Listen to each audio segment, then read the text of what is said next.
You remember when multitasking was new? About 30 years ago, when Windows came out and you could have more than one thing running at the same time. And whoa, what an awesome thing that was. I remember that really well. I'm Nancy Norbeck with this create with I'm Nancy Norbeck with this week's Creative Pep Talk. And here's the thing, I don't think any of us could have predicted 30 years ago the effect of multitasking. Most of us were quite content being, as Alton Brown would say, unitaskers, doing one thing at a time. Maybe we got a little bit impatient waiting for something to finish running its course or whatever, but for the most part, I don't think that anybody was really itching to be trying to do 30 things at the same time. Raise your hand if you recognize that one, because I think that's probably most of us. Here in 2025, we live with this illusion that we should all be doing 18 things at the same time with, multiple sets of arms and legs to somehow make that happen.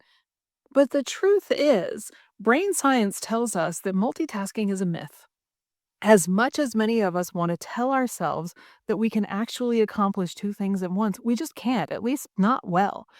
And really, I think that's an illusion that we actually can do more than one thing at a time. Your brain can only focus on one thing at a time. Now, if you're switching back and forth every couple seconds, it may feel to you like you're doing multiple things at the same time, but I don't think that's the truth of it. And honestly, from a perspective of 2025 versus, say, the early 90s, I feel like multitasking is just another way to try to get more and more labor from the same exhausted person without any extra compensation, acknowledgement, rest time, anything like that.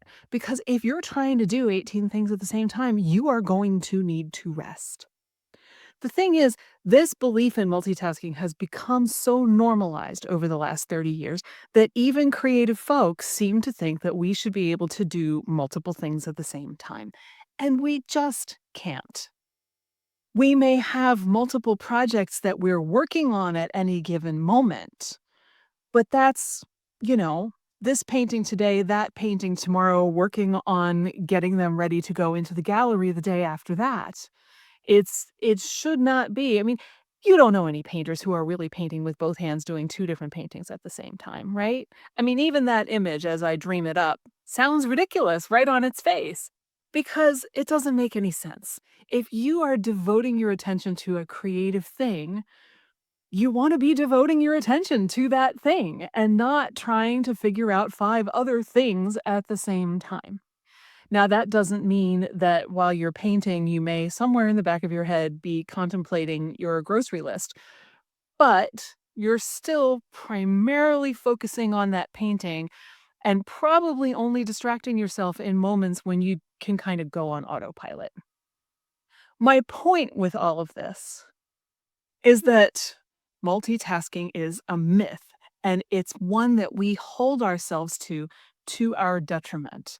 If you are the kind of person who chronically tries to do too many things, and honestly, I suspect that's most of us at this point, I really want to encourage you to give yourself permission, because at this point I think we need it, to focus on one. Focus on one thing you really want to pay attention to and do it really well. Now, the catch is that because we have been so trained to scatter our attention everywhere, which brings up my perpetual question, is it really ADHD or is it that our attention spans have been destroyed? And I don't know that we will ever know the answer, and it probably doesn't matter because the symptoms are the same. It may be really hard to say, I'm going to just work on this thing for this period of time.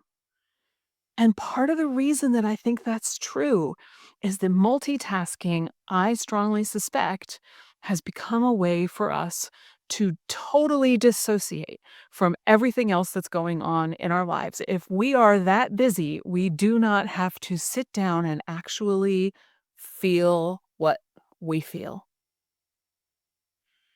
And the thought of having to do that may be deeply uncomfortable. It could be that the first time you sit down to try to work on just one thing, you last 30 seconds.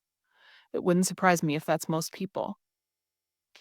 But the more we do it, The more determined we are to retrain our focus, the easier I think it's going to get over time. And the happier I think we will be, because I don't think we realize how much this illusion of too much busyness has eaten away at our happiness, our souls, our relationships, the whole thing.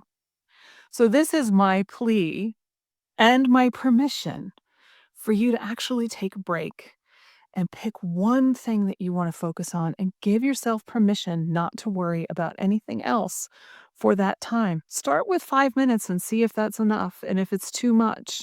And you can always adjust the amount of time and keep adjusting it. But I have a feeling that your whole soul and probably your body too is going to breathe a huge sigh of relief when you try it. The more you do it, the better it's going to feel. And remember, this is the way we all used to be back before technology made all of these multiplicities possible.